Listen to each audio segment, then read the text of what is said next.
क्या हुआ, संवैधानिक मान्यता मिल गई इसके माध्यम से। 74 संविधान संशोधन माध्यम के नगरीय स्तर पर जो स्थानीय शासन है उसको संवैधानिक मान्यता मिल गई। दूसरा बदलाव क्या हुआ,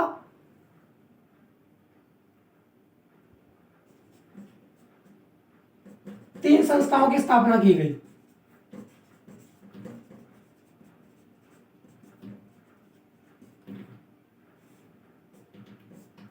तीन संस्थाओं की स्थापना की गई। 74वें संविधान संशोधन के माध्यम से नगरीय स्थानीय शासन में एक तो संवैधानिक मान्यता मिली, पहला। दूसरा, नगरीय स्थानीय शासन में 3 प्रकार की स्थानीय संस्थाओं की स्थापना की गई। ठीक है,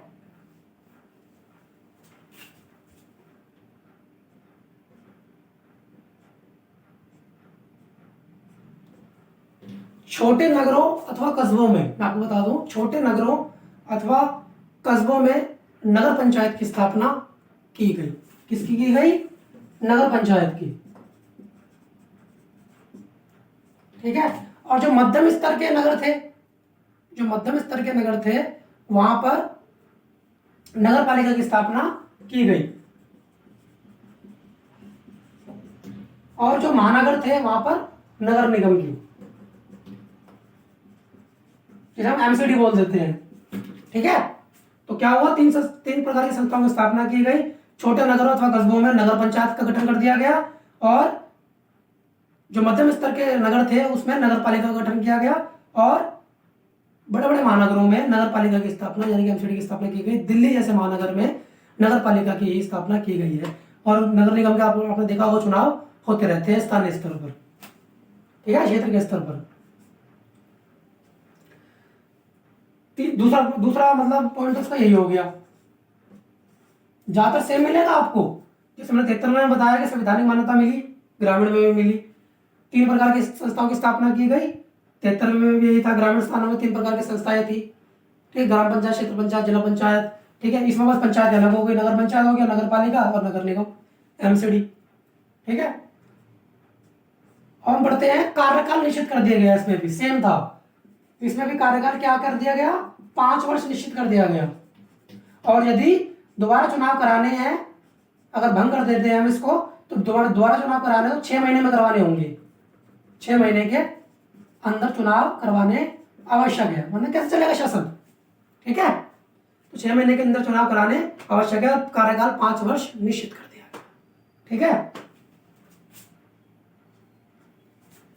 राज्य में स्थानीय शासन के चुनाव कराने के लिए एक राज्य चुनाव अधिकारी, जिसे राज्य चुनाव आयुक्त हम बोलते हैं, की नियुक्ति की गई। क्या की गई, एक चुनाव आयुक्त